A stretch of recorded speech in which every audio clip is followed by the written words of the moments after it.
Jack Lewis, candidate number 9672, Creative Critical Evaluation Questions. I have produced front cover, contents page and double page spread of a music magazine which I have created with a target audience of young teens of both genders. I have looked at many different aspects of the magazine industry and have researched different genre conventions, analysed style models of popular magazines, and additionally looked at the industry and looked at other magazines similar to mine created by my competitors in order to develop an understanding of my competition and target audience. In this response, I will answer 4 questions in order to complete an evaluation on my production and development of skills. Firstly, how does my product use or challenge conventions, and how does it represent social groups or issues? Whilst creating my product, it was very important that I use these conventions so that my product was recognisable to the target audience, also giving it more aesthetically pleasing look. For my front cover, I have used a large main image in the centre of the page, which relates to my research of this being the most eye-catching part of the front cover, so it was important that I was to implement this into my own work, as many of my competitors also do, in order to enhance how much their magazine stands out. Another typical convention used regularly by my competitors is the use of a barcode in the bottom right corner, accompanied with the company website, which the user can then visit and become more interested into the rest of the magazine. This will be more appropriate for my target audience, as they will be more interested and more familiar in using technology than somebody of an older generation. Additionally, my magazine cover follows another convention of cover lines along the main image and in the top right corner, which will give information on a specified article that is featured inside the magazine. These are very effective in that they give information that will entice the reader, however it will not satisfy the reader's interest enough that they don't need to look inside the magazine and read the real thing. I have used these genre conventions in order to make sure that my magazine competed with the work of my competitors, and so that it would not look out of place were it to be placed on a shelf in a shop. Furthermore, I have placed the issue date and number onto the magazine, this allows the user to quickly see that if the magazine is in date or if they need to get a more up-to-date copy. One way that my front cover challenges these conventions is through the use of my masthead going vertically down the side of the page, which adds a new dimension to my magazine and creates a much more attractive, aesthetically pleasing look, and is a technique that is rarely used among my competitors. Through the use of the front cover, I have chosen for my artist to be a male teen. I have chosen to use a teen as this will be who a majority of my target audience will be, and will be more relatable for my target audience and will mean that they converge with him more than if he was someone of an older generation.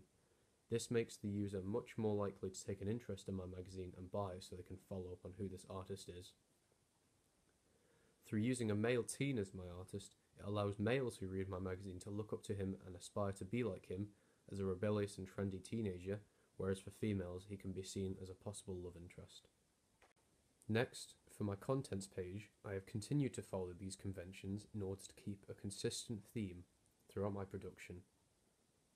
My contents page follows many of the typical conventions that my competitors follow, such as listing the articles down the page in order for the user to read chronologically.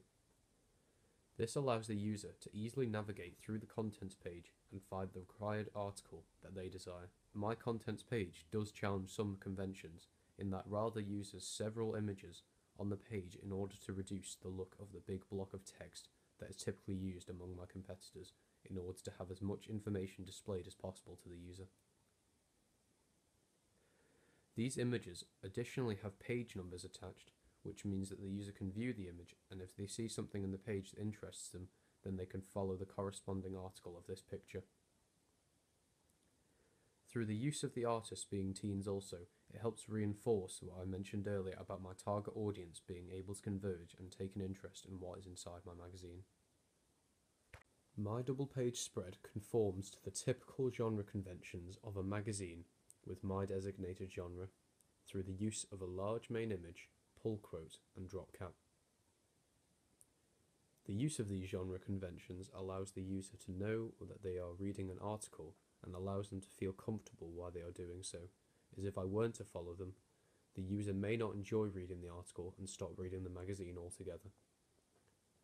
My article follows these conventions in that rather than an informative article or a humorous narrative, which you may see in a different genre of magazine, my article uses an interview between an artist and an interviewer, which is common for my kind of magazine. The formality of the article is very personal and informal, giving the reader a more entertaining read of the article.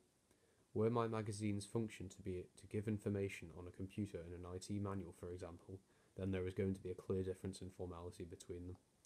For my main image, I have additionally used the artist on the front cover, showing the continuity throughout the magazine, whilst additionally giving my target audience someone to converge with. On to the next question. How does my product engage with audiences, and how would it be distributed as a real media text? When creating my magazine, I had a clear target audience of teenagers aged 15 to 19 for both genders. This meant that I needed to create my product so that my target audience would find my magazine engaging and that they could converge with the magazine so they would read the whole thing. For the front cover, I needed to make sure that this grabbed the user's attention, and it was vitally important that it stood out from my competitors. I did this through my cover lines and hinting at articles within my magazine with information on the article enough to entice the reader, however not enough to satisfy their need, so they'll have to purchase the magazine in order to satisfy their need for information. However, before even the user has even begun reading the cover lines, they must first have their attention drawn to the magazine in the first place, which can be difficult with a large amount of competition that is out there. In order to achieve this, I looked back on my audience research and found that the most eye-catching part that my target audience said in my questionnaire, which I sent out, was in fact the main image. So whilst I was creating my front cover, I put a lot of emphasis into the large main image so that it stood out on the page. I also used colour schemes in order to improve how eye-catching my magazine cover was, as I changed the overall theme to monochrome using lots of blacks and greys. Whereas this is a very old-fashioned and does not suit my genre, and definitely does not stand out, I then changed the cover line to a very bright colour, as you can see, which brings life into the cover and massively changes the aesthetical look, whilst also making it much more eye-catching. Referring back to my cover lines, I additionally have tried to keep them relevant to my target audience so they can take an interest in them and follow up on them. For my contents page, I have tried to embrace the stereotype that comes typically with my target audience. This is the stereotype of teenagers being obsessed with technology and social media. It would be foolish of me to not use this to my advantage, so I've placed numerous ways in which the user can stay in touch with the magazine in the bottom right corner, which offers new ways of using technology to converge further with the magazine. Finally, my contents page offers page numbers for departments involved in the creation of the magazine, as you can see on the top left of the page.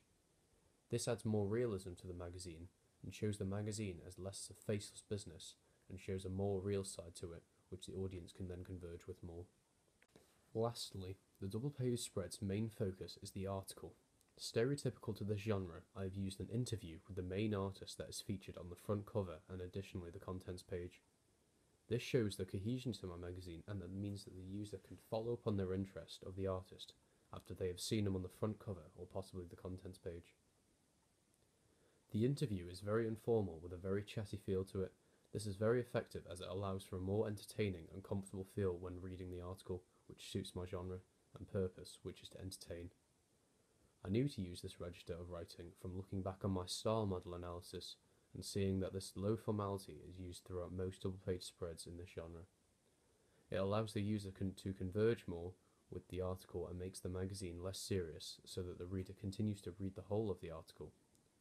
Additionally, the website is featured so the user can follow up on their interest should they take a liking to the article or the artist. My magazine would be distributed primarily physically in an A4 size format so that it could be placed on a typical shop shelf and look good. My magazine will additionally be available online with some information exclusive to the digital copy as stated on my contents page. This allows my target audience, who typically will know how to use technology, to be able to follow my magazine from the comfort of their own home. How did my production skills develop throughout this project? Firstly, I believe that my use of Photoshop and photo manipulation has developed hugely since I began this project. I believe this improvement can be seen through looking back at the work I have completed now for my production and comparing this to my preliminary work. As you can see from my preliminary work, my editing of this photo is very mediocre. I have increased the exposure way too much so that the image loses its quality, and additionally means that some features in the image are difficult to make out. This makes the image look unprofessional, and whereas in most cases if something is bright it becomes more eye-catching, in this case it is too bright and takes away from the aesthetical appeal. Comparing this to my production, it is a much more different type of editing, as it is black and white, so there are some clear differences. However, it is not too bright and each distinguished feature is crisp and clear. This was done from learning about the different image manipulation methods available in Photoshop, such as being able to change the contrast and saturation of the image, in order to make it seem more professional looking. These techniques were learnt through spending a lot of time experimenting with different settings and different images in order to achieve the high quality I wanted for my product. More advanced techniques include cropping out the background of an image using the lasso tool, which allowed me to further enhance my production, which have benefited my preliminary. Another way in which my production skills had improved was through the learning of using the software InDesign, a program very unfamiliar to me and one that I had never used before. Although at first it was very difficult to get to grips with, I was finally able to use this software in order to add the text and layout you can see on screen. Through using this software, it allowed me to make my production look like a professional and well-made magazine. Lastly, how did I integrate technologies such as software, hardware, and online into this project? Throughout this project, I used many different forms of technology in order to create my production and make it as professional as I could be. Firstly, I will discuss the software I used for the creation of my product. Photoshop was an extremely useful software that allowed me to get the best of my images and edit them further so that they were perfect for what I was looking for. Being able to change my images to black and white allowed me to really improve the aesthetical look of my design, and being able to change the brightness and contrast made my images more crisp and clean. InDesign allowed me to use many tools available to assemble my magazine. InDesign allowed me to import my already edited images and use shapes and text in order to form my magazine together. Next, I will discuss the hardware I used during the creation of my product. Digital camera. This allowed me to take very high quality images that I used throughout my production. I could then transfer these images from the camera after I had taken them using the SD card. The computer. This is where I did a majority of all my production, as this allowed me to use softwares and edit all my images and put together my magazine. Lastly, online. WordPress. This is where I've uploaded all of my work, and it can be viewed to see the development of my work from preliminary to my production now. Web browser. Using a web browser allowed me to access lots of information that assisted me when creating my product and greatly assisted me in my research. Website. I have accompanied each of my production with a website address. This allows my target audience to follow up on my magazine further, should they take an interest in it. This additionally suits my target audience, as they will already be comfortable in using technology. Subscription. This allows the user to access a digital copy of the magazine and enjoy it from the comfort of their own home.